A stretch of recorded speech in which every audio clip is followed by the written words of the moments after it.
Our penultimate session of the day is about survival for VR studios in 2017, and it's going to be moderated by Jonathan Wagstaff from Context World, and I'll let him introduce his guests. Thank you. Great, thank you very much. Yep. Thanks for the introduction. My name is John Wagstaff. I look after the VR and PC gaming division at Context. Some of you may not have heard of the company before. We are a market tracking company, so we track sales of ICT products, hardware, software, cloud products globally. So I set up the VR labs at Context about a year ago. We have a research group where we work with Oculus, with AMD, with Dell Alienware, with Intel, most of the major vendors, basically looking at consumer habits, tracking the market, defining the market, and advising investors on where they should be looking to invest as well. Fantastic panel here today. I know everybody mostly through their work actually, which is quite exciting. We've got James Valls, yes. You're Spanish, yes. From Rebellion. Hopefully some of you here have played the amazing Alien vs Predator series. Certainly took away most of my sixth form as a teenager, and has now been heading up Battlezone VR on PlayStation 4. Again, a remake of a brilliant Atari arcade game, which I remember from my youth as well. So, yes, good old days. We also have Jason Lovell from Captivate. Jason, I believe you used to be at Samsung running Gear VR, which is where I've come across you. Yes, correct. Before. Yeah. Good old days. Yeah, and Captivate, you're a consultancy, I understand. Yeah, so essentially, so I started Captivate to really help companies understand how they use VR, kind of demystify it, kind of cut the crap and get to the stage where they can really understand how they can derive some benefits from it. Okay, so you've come from inside the industry as a sort of an outside consultant, exactly. Similar to myself. The wonderful John Hibbins, from the owner of Cytec Games, I believe, have some fantastic multi-platform titles, 3 platforms. Three platforms at launch. Yep, doing very, very well. The fantastic Windlands, which was one of my first ever VR games I ever bought for the Oculus Rift. So again, there, great game. It's sort of like being Spider-Man in VR as well. We don't say that, but yeah. I say that, but great game and some exciting titles plans coming up. Yeah, we're about a year into the next games, so yeah, very exciting working on our next products for 2018. Great, yeah, I look forward to seeing them. And then last but very much not least, Liz Biggs from Atlantic Productions. In fact, that's the parent company, and you work in the VR division. Yeah, Alchemy. Which is Alchemy. Yeah. So I was at the Science Museum in London last weekend with my girlfriend. We're very cool. That's the sort of thing we do on a sunny afternoon. And we discovered the Tim Peake VR experience. Yeah. So I have actually tried one of your VR experiences, which I thought was really fantastic. Good. So I'm really excited to hear about the other things you're going to be doing. The panel here today, we're going to be talking about survival tips, those of you can do in startups, those of you who have existing companies, to learn from the success of the guys we have here today. So we have a panel here that I think represents some real success stories in VR and certainly have a lot to teach us. As we know, most tech startups tend not to last very long at all. So to have succeeded with your company and to also succeed in a new nascent industry is quite an achievement. So to get started, before I ask the more specific questions, I'd just like you to go around, starting with Jason, and just say what was the biggest challenge you faced starting out in VR? Just 2 or 3 sentences, and then did you overcome it? And if you did, how did you do it? So, Jason. Yeah, I guess the biggest challenge I had, I guess going from somewhere like Samsung to being, working on your own more holistically, was just working out really where the value could be added. Just working out exactly kind of what the target market looked like, where I could input, where I could add the most value, where I could help these businesses work out how VR could work for them. And then also looking at, I guess, moving forward, where that sits in terms of helping them develop their VR story ongoing as well. Okay, and how did you achieve that? Did you build it through your experiences of seeing what Samsung were doing with Oculus? Was it using that experience? Yeah, pretty much. I mean, obviously, at Samsung, you get a lot of exposure to a lot of different industries that are all looking at trying to work out how VR works for them. So it's just picking up on that, really. It was a natural extension of what I've been doing there. And really working out, I guess, which industries had the most interest in VR, where the most practical use cases were, and I guess where the most value was, really. What industries really, where could VR fit and make the most difference in the quickest time? Okay, and other than your experience at Samsung, were there any other resources you depended on that is publicly available that some of the audience here may find useful? No, not really. A lot of it was just from network. I mean, a lot of events, really getting to know not just, there's a lot of obviously market analysts that have a lot of information about the market, talking to the hardware manufacturers, but also really ingraining myself with a lot of developers who, a lot of these guys have got great ideas, really, really creative and understand how VR can be used to its maximum. So it was just kind of bringing together all that knowledge and then working out how that could be harnessed, how that could be used to make a tangible difference across a range of different businesses and all sorts of industries. Great, yeah, I couldn't agree more about the networking opportunities, particularly at this event. So, John? A great event for networking, met some amazing people here. Yeah, I think our biggest challenge was probably the technology more than anything, in contrast to the human side. The SDKs during the release cycle certainly weren't necessarily matured. So we were always chasing constant changing SDKs, technical problems right up to the last minute, failing things, frame skips because of unknown reasons, and that became really challenging. And now we've got the luxury really of pretty stable SDKs, which help. We're also probably further challenged than we realised and probably thought at the time with the performance side of that, because Unity hadn't yet done things like single pipeline rendering and all sort of clever thick technologies. And hadn't been things like time warp or space warp, and so it was like the performance side was a huge internal technical challenge, but that did end up paying off in the long run because we ended up with a very optimized, highly performant game set, both games. And when we eventually got to the PlayStation, which is obviously a lesser kit compared to a big powerful PC, we were able to run at like very high performance, 90 frames per second, and oversampling and all these clever things. But yeah, technical challenges mostly for us with just new hardware. And there were a couple of really scary moments where a whole new things were released and invented. We started off on a DK1, DK2, and then suddenly Vive appears out of the blue, and it's got wands. In a perfect world, that would just be easy to implement, but it's a whole new set of learning and pivoting for products. So yeah, we had those challenges, but we stayed at that coalface and picked our way through it, and the benefits of that are obvious. Being at launch for three platforms is a strong place to be. So it sounds like what you've done is you've built an intellectual pool of talent now. Yeah. From getting hands-on at the beginning. Yeah. So you're not just creating value in terms of the product you're creating, you're also training up a team who are going to have invaluable and often quite rare talents. Yeah, yeah, I mean, we employ from the pool of people that have been really around from the very start. With a majority, we've probably got an enormous amount of experience in VR, but just because we were so avid fans right at the very start, having one of the first DK1 games and DK2 games and 2 titles doing that, we got to know a lot of people that were really enthusiasts at the time, and we've grown up with them. So yeah, there's a lot of people that work for SciTech Games now that have been doing it for 4 years, which at this point in an industry, there aren't that many people doing that. And have been happy to join us. We're very privileged to have a game and games that are very well respected and that a lot of people enjoy. And that helps us, recruit great talent for next products, and that's a really strong position to be. And so that's really good, and I'm very proud of the team. We're all very passionate about what we do, and I think it shows in the game. Yeah, I agree. That's great. James?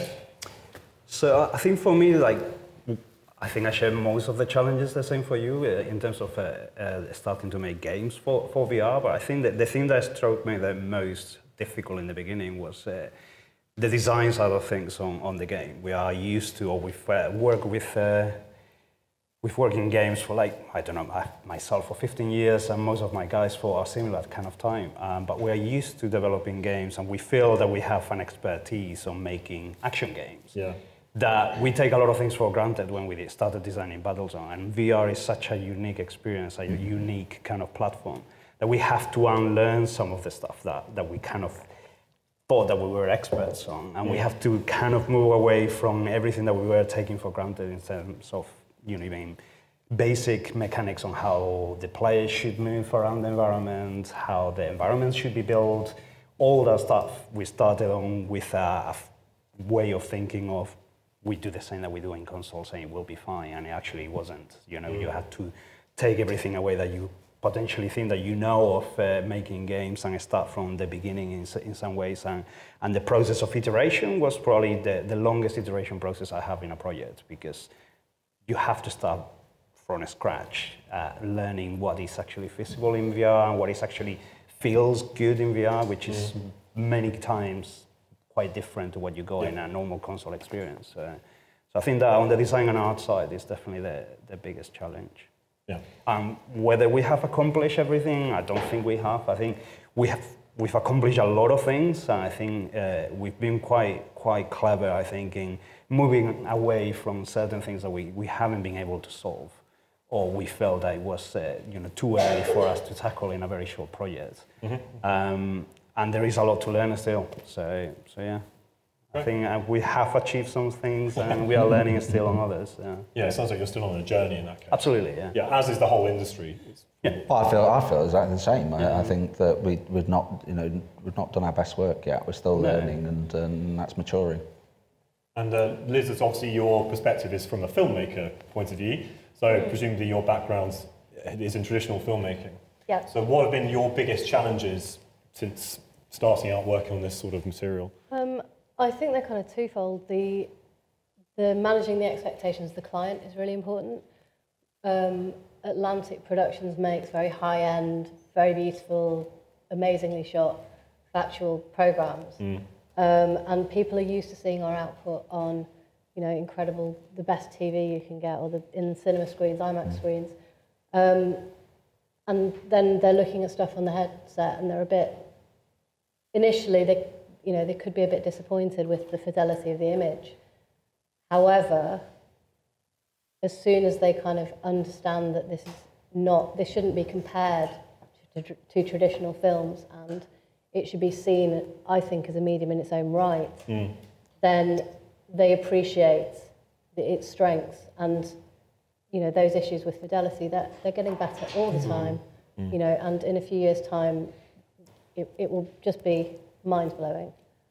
And then the second major issue is, of course, throwing away everything I've learned in the last 15 years of making traditional films, and suddenly not having any of the tools at my disposal as a director.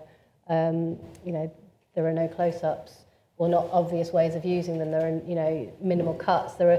It's having to sort of throw all that away and still work out how can I possibly tell this story in an engaging way that doesn't feel like a kind of a second-rate film, but instead it becomes, incredible new medium, a virtual reality film. So what you're saying is some of the problems came about by thinking about it as a traditional film. Yeah.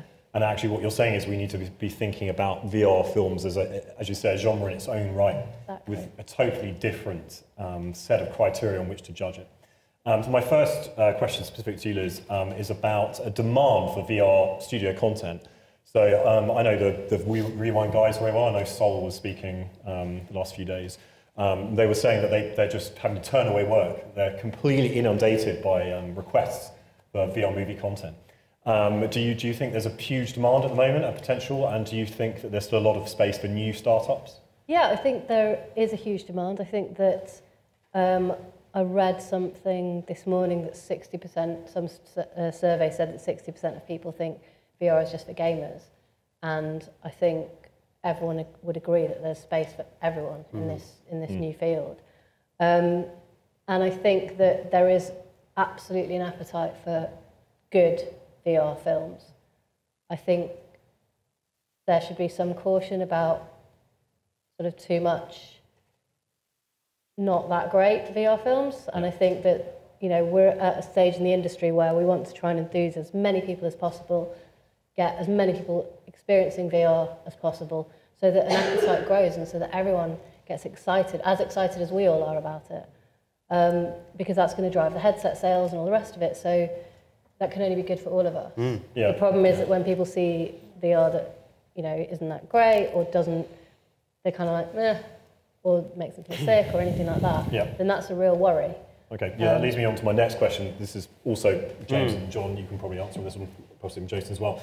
Nausea is kind of the big problem, particularly for games development. Motion sickness. I'm an amateur pilot, so sitting upside down from my strap doesn't bother me at all. How did you, with your, because certainly for Windlands where you're flying all over the place, and even Battlezone, you're whizzing around in a VR battle environment, how did you deal with those issues?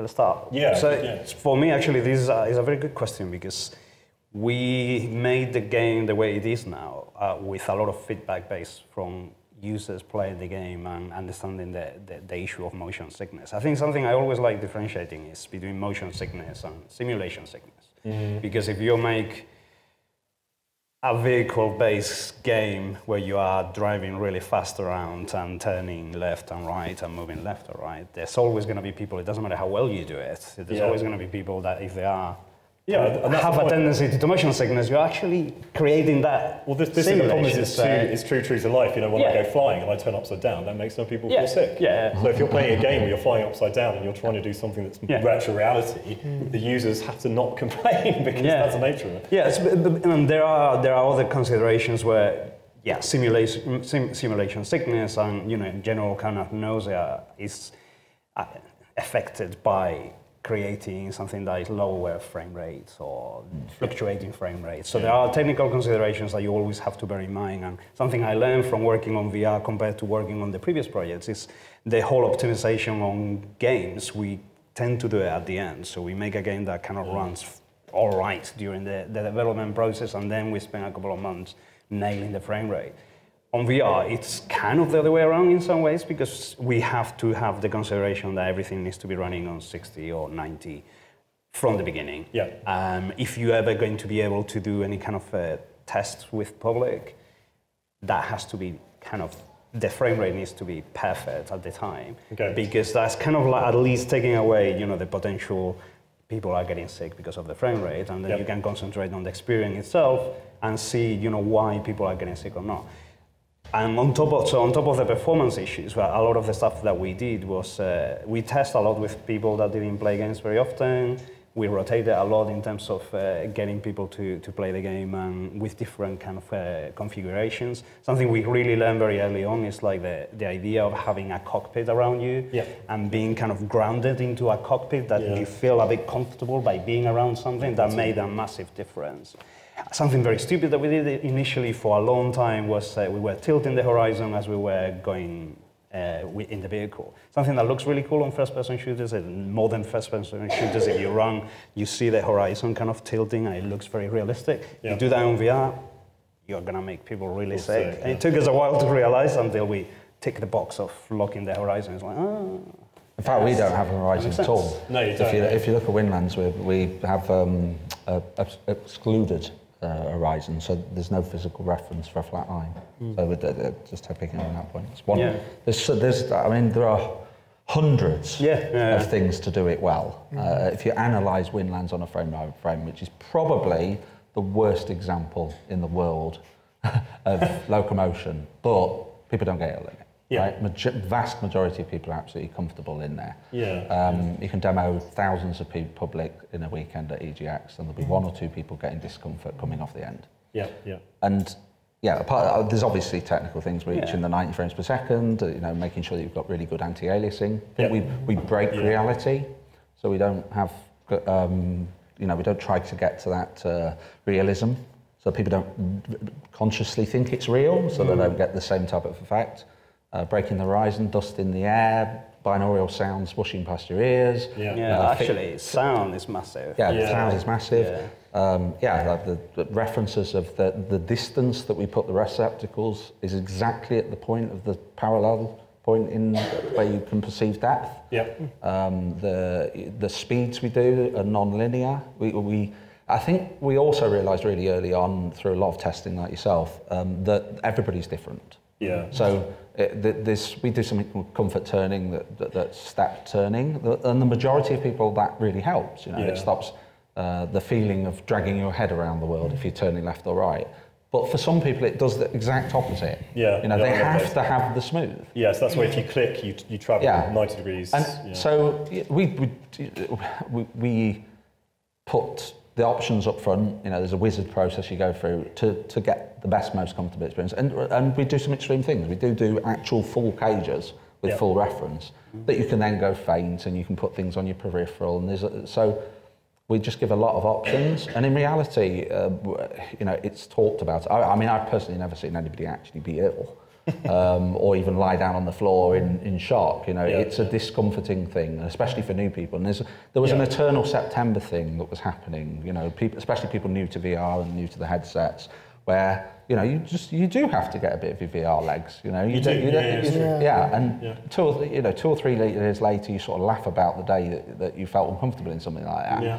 And I think humans will evolve, honestly. That's my honest answer to it. I think humans will evolve and get more and more used to it. It's also important that users I've been demoing the game for a long time, and something I realized that the first experience for a user, it has to be, easy on them. There's been times where I've gone to shows, and the first thing that someone showed to a person on VR is, I don't know, rigs, or even my game, and my game is, I think it's a lot more comfortable for people that haven't played VR before, but it's still, you're interacting with the game, you're getting into, and I think people get used to the VR, and it needs to be a gradual process. I think if there was a possibility of everyone who's got the first VR, there should be like a set of different experiences that they need to go through before they start jumping into, I'm going to go competitive multiplayer for 20 minutes. It's not always obvious what the problem is. Sometimes it's actually, some people get very uncomfortable just by having something strapped to their face. That's true. Sometimes it's the heat of the device itself. Sometimes it's the fact they're standing up without physical reference of seeing the real floor. Or they haven't eaten enough,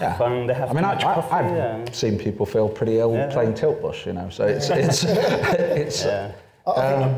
Before I open up to the floor, so I'm conscious of time, a question for Liz and Jason. Again, for your newest companies and nascent companies, do you feel that John and I have all talked about this today, and I know that John is more into his fun, the games and things, but do you think that at the moment there's more opportunity in the consumer world or in the commercial world? If you were to set up a VR startup tomorrow and you had equal comfortable working in both those spheres, which do you think would be the most potential in terms of getting going quickly? I think both. I think both have an equal role to play. I think logically, if you're talking about the growth of the platform, gaming's massively important. It's the right demographic, it's early adopters, it's people that are going to always invest in getting this stuff. And if you're talking about content that really pushes the boundaries of immersion and what VR can do, I absolutely think gaming's always going to lead that way, because you look at some of from when I first got the first ever DK1 to the level of content then, to the quality of the content now that's available. I mean, you look at it, some of it is staggeringly good, and it's still, we're still early days for the tech as a whole. And but equally, a lot of the work I've done with clients on the sort of more enterprise B2B side can also be quite forward-thinking in terms of how they want to bring in things like haptics, how they want to use it for training, development for, a real range of stuff, away from just short marketing shouts. I think it's a different type of innovation. I think on the gaming side, I think it's going to be much more headline, publicised, slightly more exciting innovation in terms of what it can do for the consumer, the experiences it can create. But I think absolutely, if you look now at the enterprise space, there's a lot of investment going into VR content. There's a lot of companies that are looking at how they use VR to solve all sorts of internal problems, from workflows to data visualization. I've just started another business with some friends around how you use VR to improve sports performance. So so we're working with a number of football clubs around how you can actually use the power of VR to improve athletic performance and stuff like that. So I think that has a viable place, but equally I think gaming is also really important. What about you, Liz? I think that at the moment everything's up for grabs. I think that VR is being paid for by a number of different sectors. I think that there are obvious homes for the kind of VR we do. The third sector. It's called the empathy machine, isn't it? It's obvious that charities are going to want to use it. The museum sector has been really great for us to work inside, and we're really proud that actually the first VR experience that many people have is ours. And we're probably, going back to the nausea thing, we're probably overly cautious about that, and we kind of probably don't push it as much as perhaps we could, because we want to make sure that everyone, whatever stage they are in their VR development, they can kind of exactly. But I think everything's up for grabs. It's not clear exactly where the industry is going, but it certainly seems to be going somewhere. But that's the exciting part in a way, right? Exactly. It's like if you knew that this is safe, you know, something is going to happen, and you know, we are going to be making products that we already know what they're going to be. Then, you know, that is probably the most boring part of our jobs. You know, I think I'm interested in. That's true, yeah. What's going to happen? You know, there is a risk. Well, that's up to my bosses to worry about. But you know, for creators, it's probably the most interesting platform we had in 10, 15 years. Definitely. So, At the time, probably 2 questions. 1 or 2 questions. Any questions from the audience? There's probably time for one yes or no question. Okay. wow. Okay, sorry, yeah, you said 25 minutes. One very quick question. Well, we've answered everything. Covered it all. Awesome. Great. Okay, great stuff. Thank you. The panelists, I'm sure, are going to be around for a little while after this, so you go and find them outside or in here or networking later on. By networking, I mean drinking. Beer. Yeah. So thank you to Liz, and James, and John, and Jason, and Jonathan. Please thank our panelists.